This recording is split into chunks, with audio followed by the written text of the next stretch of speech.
Hi, thank you so much for having me today. My name is Leah McGrath, and I have the pleasure of serving as the Executive Director of StateRAMP. And we're going to talk a little bit about how states and local governments are leveraging StateRAMP. But first, I wanted to dig into some data. This is a question that we hear commonly around, the cost of data breaches and what's happening out there. If you're not familiar with StateRAMP, and I will get into this a little bit more as we go, StateRAMP is a nonprofit membership organization, and our members are public and private sector, predominantly serving the state and local government, as well as education and K-12 organizations in helping with that question of supplier risk management. So I was on a call earlier this week with one of our participating state CISOs. He's a Chief Information Security Officer. And one of the things that we were talking about and why I think this data we're going to walk through up front is relevant. He was talking about, this shift around the culture of how we manage risk and cybersecurity specifically. And that, as this has evolved and as different states and local governments have really been growing their cyber risk management programs or trying to advance the maturity of those programs and how they do it, there's education, right? It's change management. We're trying to shift from being more proactive in our risk management to continuous improvement. And that requires education, not only of our IT leaders, but all of our business unit leaders and agency leaders to understand the why it's important, and what everyone's role is in managing cybersecurity and risk. And so he asked me this question. He said, hey, have you seen any data recently on the cost of a data breach? That would be really helpful. And I said, in fact, I have. And so I'm going to walk through a couple of important data points that I think are relevant to the backdrop of what we're trying to do and the why. And so IBM, if you haven't seen this, I would recommend taking a look, but IBM partners with Ponemon Institute every year to release a cost of data breach report. This is their 18th year releasing this report, so there's really great information in here that has some longitudinal data as well. This is a global study of around 550 organizations, and maybe 15% of the organizations represent organizations based in the US. So you're really getting a global look.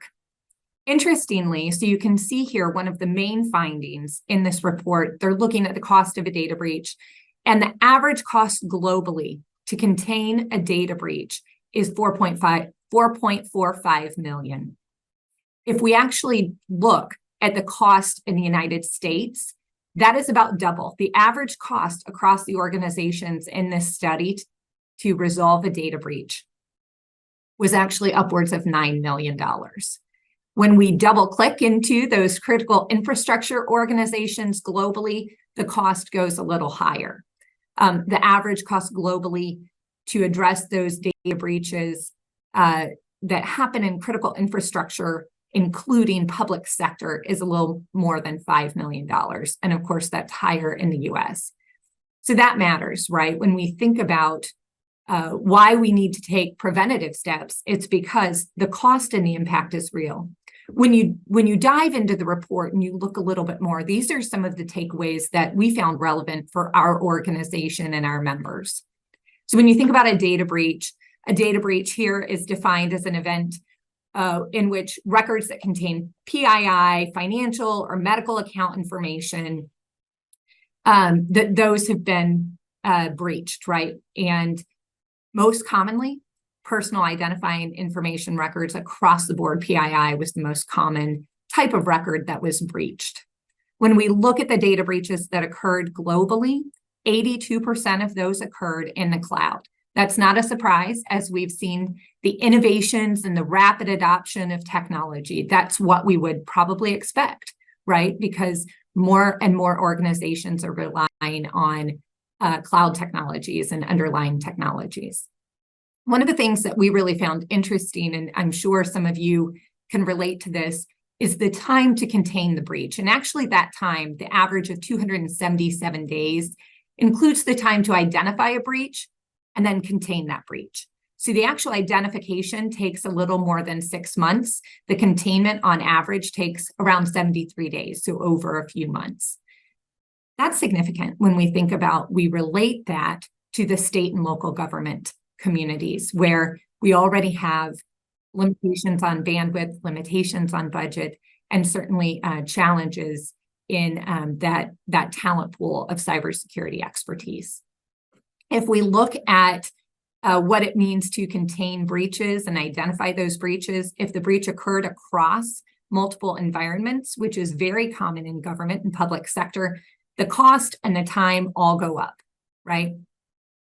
One of the things that was interesting here is that they also looked at what was the source of the breach, what happened that occurred.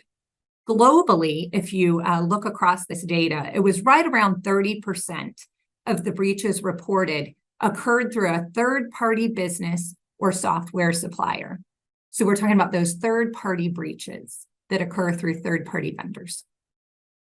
When it happened through a third-party vendor, the cost and the time went up again. So again, when we think about the why and the impact to business delivery, or when we think about how we're managing our workforce, prevention and having those triggers for early identification are really, really critical.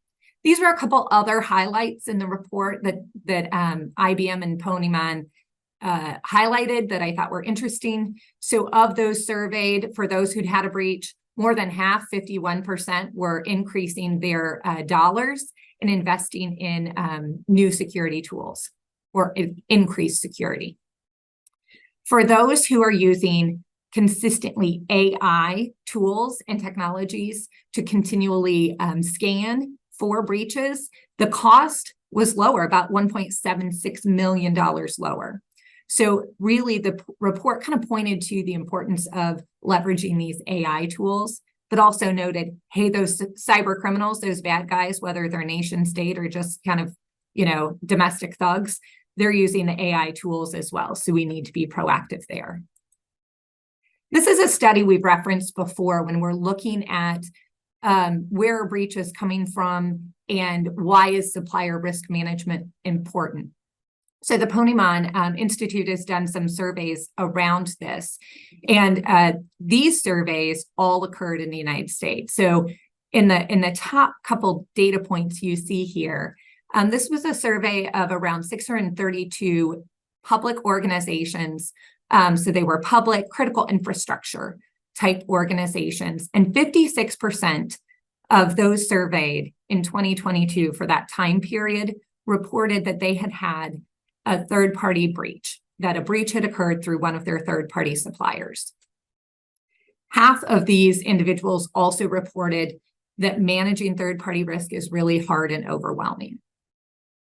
When we look at another Ponemon study looking at a similar time period of 2022, and in this one, they interviewed just about over 1,000 IT professionals from different organizations. They found something that was really interesting to us, and that was that only 34% of them had confidence that a supplier, a vendor of theirs, would tell them if there was a breach. So I can tell you that when I was on a call earlier this week, I mentioned I was actually on a call with 3 different state leaders in information security and privacy, and we were preparing for another presentation. One of them said, I've been the CISO for this state for a year and a half. And in that year and a half, every breach that we've had has come through a third-party supplier. And the other 2 were shaking heads that is something they're seeing more commonly happen. And I tell you all of this information because this is the backdrop for the reason that StateRAMP exists.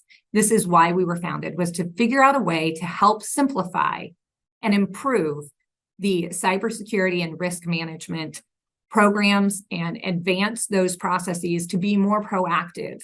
So there's better information sharing so that there is states and local governments and those leaders out there can shift from being the assessors to really managing risk and how we do that. So StateRAMP is a nonprofit. We're a membership organization, and we have about half of the states participating with StateRAMP, leveraging StateRAMP to help manage their third-party suppliers. We also have members in the private sector. We're around 250 private companies who join StateRAMP, who are working with StateRAMP. And when we say to verify their supplier security, what we're talking about is those products. So our process is modeled in part after FedRAMPs. We were able to look at what's happening in the federal government and bring all these states and locals and the suppliers who provide services to them together to say, how do we make this work for states and local government? So similarly, RAMP stands for Risk and Authorization Management Program. And so we're really creating a shared service so that states can leverage StateRAMP to be a source of their risk and authorization management program. Our members leverage standardized assessments. We've got set standard baselines and processes for becoming, at the end of the program, StateRAMP authorized, and I'll explain that process and how that works. And then ongoing information sharing. And this is really critical when we think about how do we get ahead of the curve? How do we make sure that we are facilitating that proactive sharing of information so that states, local governments, our public sector leaders can take action if they need to faster. So we can shorten that time to discovery and remediation. So how StateRAMP works. I'm going to walk through this, but as you have questions, please do post those into the chat, and hopefully we'll have time to answer some of those questions for you. But if you're new to StateRAMP or maybe still learning about StateRAMP, how it works generally, right? We have public sector members and private sector members. We like to say we're government-led because the majority, according to our bylaws and committee charters, the majority of our voting members on any committee or board must represent government. So we are doing this to make sure we're meeting the needs of the public sector and meeting the needs of the state governments who are really driving this initiative. When we also, though, have roles and membership and committee participation from the private sector. And we think that's really important because we need to make sure that whatever standards are being set, whatever processes are being defined, that it's something that can be delivered. And ultimately, what we're trying to do is bring innovation to government faster, more efficiently, and more securely.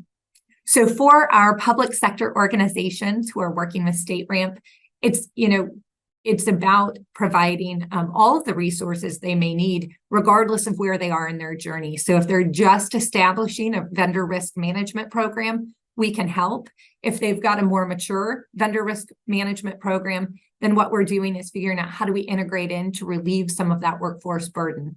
So there is that ability for them to shift from being the assessors to really managing risk and doing only the things that they can do for their state or their local agency. So in doing that, our team has worked with our members to develop procurement templates. So from contracting through contract duration, how do we help facilitate that process? How do we relieve the burden and maybe ease some of the tension that happens in that process for both the private sector and for the government agencies? We can assist in incorporating StateRAMP compliance in. So if a state is looking at how do we leverage some of the StateRAMP, we have a snapshot program that's like a gap analysis. So if they're looking at doing that, we can work with those states to really identify how do we fit in with what they're already doing and complement that to free up bandwidth. We're really driven around best practices. That is our mission, helping drive best practices in cybersecurity and cloud risk management, specifically in the supplier risk management side. So bringing people together to identify those needs and drive that education, and then clearly offering that ongoing continuous monitoring and visibility into where strengths and risks may lie for their supplier community. For the suppliers who are members of StateRAMP, they have the ability to work with our program management office, our security team, for some of those StateRAMP assessments and reviews. We have a progressing program. While our program is modeled after FedRAMP, it is different. And so we've got a few different differences that really help bring a provider along the maturity path wherever they are. There's a starting point in. Excuse me. And that was really important. I'll just talk a little bit about that. That was really important to our state and local government leaders, but also to our private sector leaders who are members, because how do you bring innovation faster, right? If you've got a really mature company with a new product and we want to bring them through faster, we need an entry point that isn't full authorization. We need that entry point to begin work faster. Also, on the other side, small businesses are the lifeblood of our communities, and that really do a lot to help power states and local governments. And we don't want to miss out on those small business opportunities. So how do we mature them? How do we help them grow? And that's why our program looks a little bit different than what you see in the federal government and starts a little earlier in that maturity cycle. So we're going to offer that progressing support. We're going to coordinate that path for them to be able to hopefully, at the end of the day, achieve full authorization and compliance. And then continuous monitoring. We also publish on our website an authorized product list and also those who are progressing through this journey. And that's important. We want to recognize the work that the providers are doing. So what you see here is just a kind of an illustration of that progressing journey that we've rolled out. I can tell you when we launched in 2021 was when we launched. We were founded in 2020 and launched in 2021. We launched with really the authorization path. So we said, hey, this is your path to become StateRAMP ready or StateRAMP authorized, and we also have a provisional status. What we found after we launched was that, as I mentioned, there's a whole community of small businesses or new innovative products that are coming out in the market that we want to be able to bring into this maturity cycle sooner. So how do we do that? So we kept talking around, our steering committee kept talking around, our standards and technical committee kept talking about, hey, what we really need is this pre-ready assessment. And so in January of this year, we launched what is called the StateRAMP Security Snapshot. And we have a progressing security snapshot program. And so that's where you start. If you had a product that was not already StateRAMP authorized or FedRAMP authorized, we're going to say start with a snapshot. Start with a snapshot program, because what that's going to do is give providers, think of it like a credit score, but for cybersecurity. All of our standards, similar to FedRAMPs, are based on NIST 853. So what we're really looking at are what are those most critical components of NIST 853, and taking that with a little bit more criteria and doing a gap analysis. That's what our snapshot does, and says, hey, where are you? Where are you in your cyber maturity journey? Where do you need to go next? And so our progressing snapshot program provides that guided path for the vendors who are interested in maturing their program so that they can know where to go. They have monthly consultative calls with our security team and then quarterly updates to their snapshot score. These are all things, whether they're in the progressing snapshot program, fully StateRAMP ready, or fully authorized, which says, hey, they've met all of the NIST 853 requirements by impact level. Then they can provision. This is really important. We leave it in the hands of the providers, have the ability to provision access to their government customers to be able to see their documentation or their progress, to be able to see continuous monitoring notes. And we have a continuous monitoring escalation guide that our committees worked together to develop so that if they've provisioned access to, let's say, one of their state customers, there's an escalation process, and it's not meant to be punitive. It is truly meant to facilitate that information sharing that's just so critical to continuous monitoring and improvement.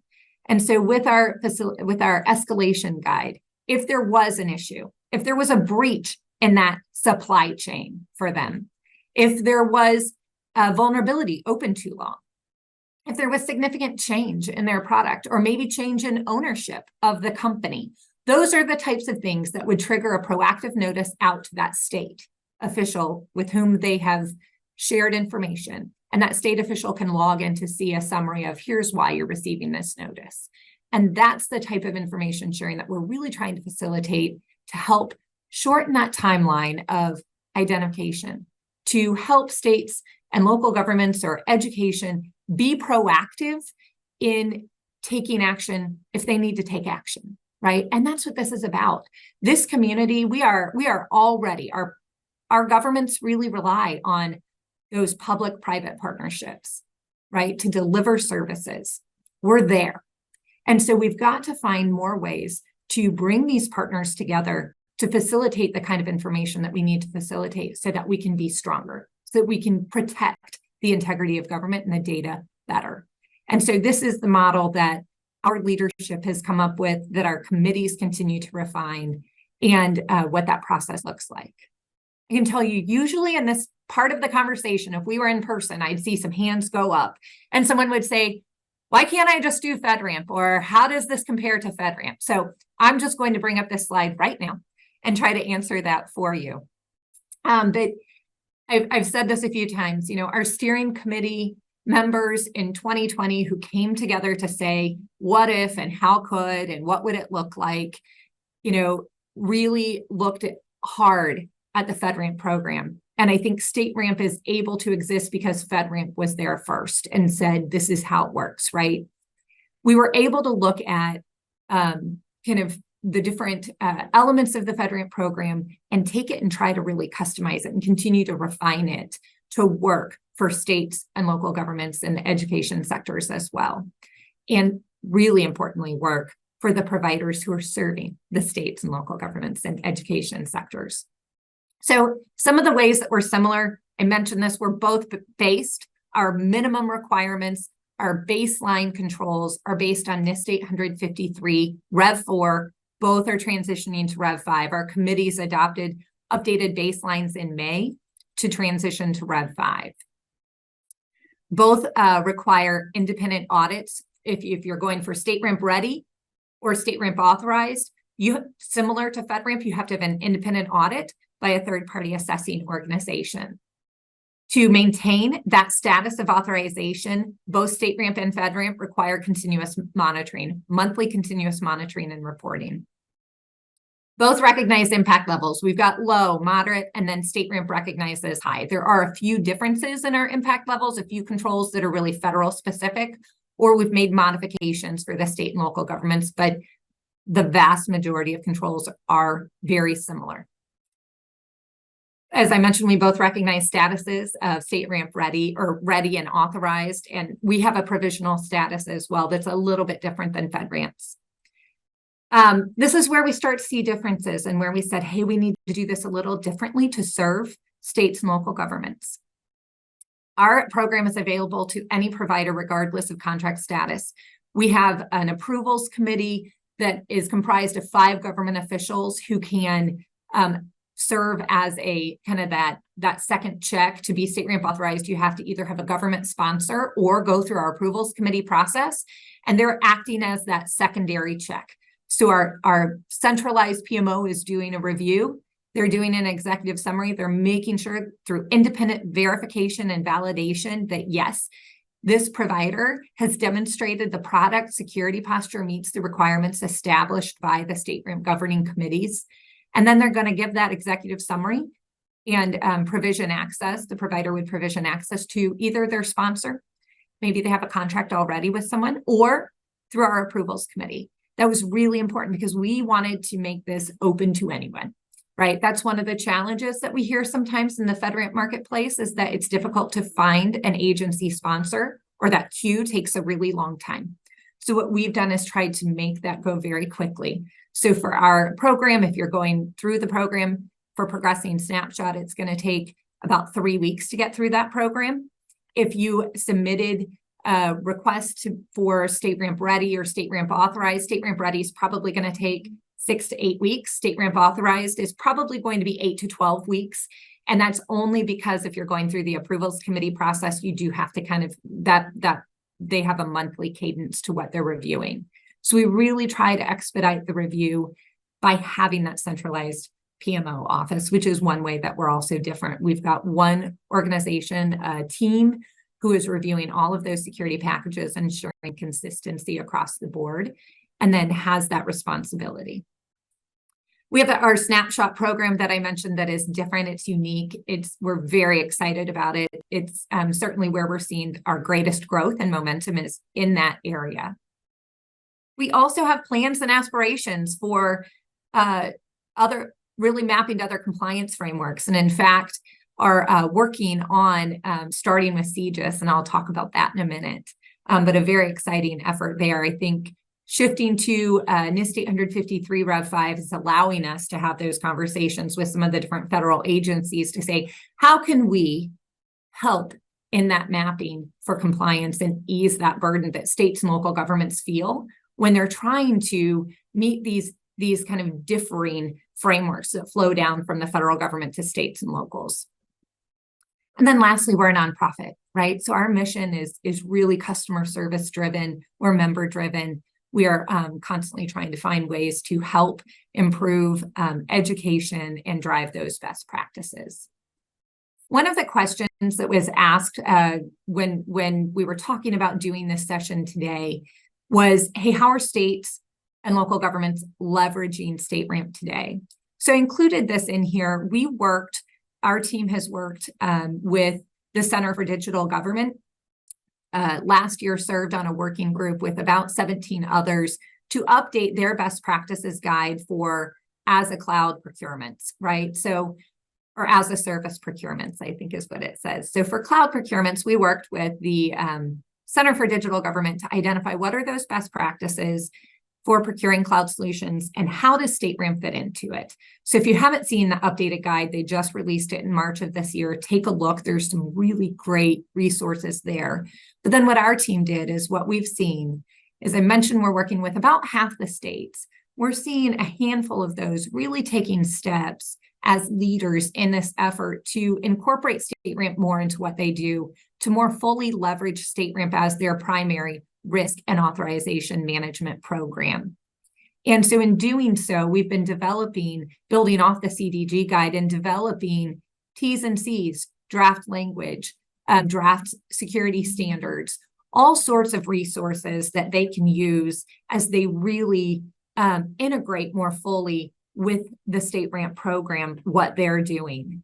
And so there's huge value, we think, in this, because it helps, like I said, relieve that burden on workforce, relieve the time constraints that everyone is under at every level of government, but also for the vendor community to help relieve the burden of kind of that changing goalpost, right? Wherever you go, those T's and C's look different, the requirements look different. And so if we can drive toward a more standardized, accepted approach or baseline for what does it mean to meet the security requirements, I think that's going to have just huge payoff for all the different, the provider community as well as for the governments.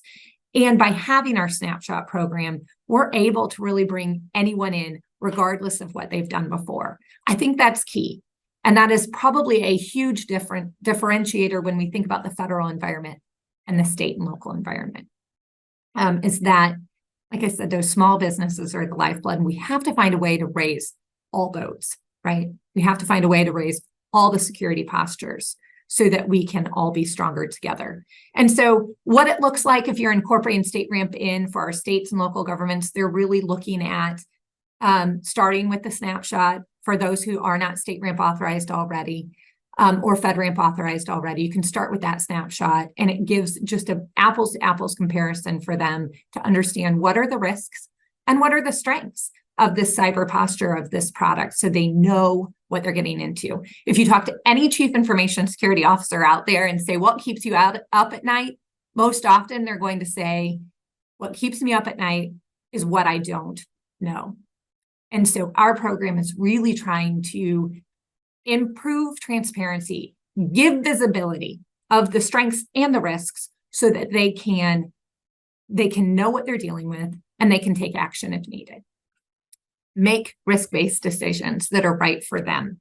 And then for those suppliers who are awarded a contract, it's really moving towards StateRAMP authorization. So that's kind of an overview. If anyone has questions beyond this, a couple of things I do want to note before we get into kind of the summary slide of what's ahead, if you're following StateRAMP, is, oh, sorry. There we go. One thing I do want to note that I failed to mention, another difference between StateRAMP and FedRAMP is that, FedRAMP is designed for the federal government. So the continuous monitoring, the documentation, that reporting is only available to federal agencies using that product. So that information is not shared with the state and local governments. That's why StateRAMP is important. So even if you have a product that is FedRAMP authorized and you're serving state and local governments, you can look at StateRAMP. We have a fast track program, so you don't have to repeat the audit. If you've already done it, you can use the same audit, leverage that to come through StateRAMP's program. You don't have to change your templates. Our team knows the differences and can look for that for you. So we do have a fast track program that is really beneficial for those products that already have a FedRAMP authorization. If you choose to come through and serve your customers in that way, we're happy to have you. The other thing I feel to mention is that what we found is that the majority of cloud products used in state and local government and education are not used in the federal space and therefore not eligible to be FedRAMP authorized. And so that's where StateRAMP is really filling that gap and helping do so in a shared service way. So what's ahead? We'll sum up with this, and if there are questions, I'm happy to answer those. But what's ahead? I have this question often, and so just want to invite you to be a part of StateRAMP. If you're not already, go to stateramp.org or email me. But we're seeing a lot of momentum and growth in our Progressing Snapshot program. I think we'll see more of it. We're seeing more governments really reaching out to us for that implementation, that further integration of StateRAMP into what they're doing, and that's really exciting. So we'll keep you apprised of that. We're having more whole of state discussions as states are starting to work through that implementation process with us. In integration, they're saying, how do I help this benefit the locals and the K-12 and the higher ed organizations? And so that is really interesting and something that we're having a lot of conversation around. I mentioned the transition to Rev 5. These next two I'm super excited about. So we are forming a CJIS-focused task force.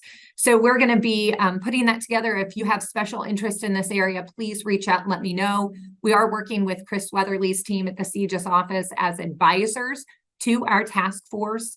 And specifically, we'll really be trying to identify what are those nuances. Maybe we'll have an overlay, a CJIS focused overlay to the moderate impact level that says, hey, if you need to be CJIS compliance, here are a few things you need to do, either differently, modifications to that specific implementation guidance of a control, or additional controls. And so that's something that we are starting this fall and really looking forward to. I think it's going to drive huge efficiencies.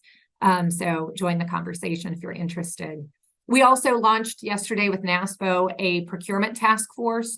So we are working with NASPO, one of our strategic partners, on a procurement task force to really help us refine those best practices, those T's and C's, those different questions that come really from that procurement organization to make sure they have the resources they need. So if you have interest in that as well, that's really geared more toward our public sector procurement officials. I mentioned we have a fast track for FedRAMP products. We're also piloting a fast track for high trust products, working very closely with high trust, the organization there. So excited to see how that continues to develop and mature. And then just continued opportunities in education and looking for some in-person events in 24. So we had our first this year and looking to grow that presence next year as well. I'm going to go to the next slide with my contact information. It's pretty easy, leah@stateramp.org, or you can go to stateramp.org. But I hope this gives you a sense as to how states and local governments are leveraging StateRAMP, really what the goals and purpose are for our organization, and maybe pique your interest in how you can get involved as well. We're always looking, whether it's just subject matter experts out there or people really working in the industry or public sector, would love to hear from you. So I don't know where we are on time, but if there are any questions, please reach out, or I'm happy to answer those now.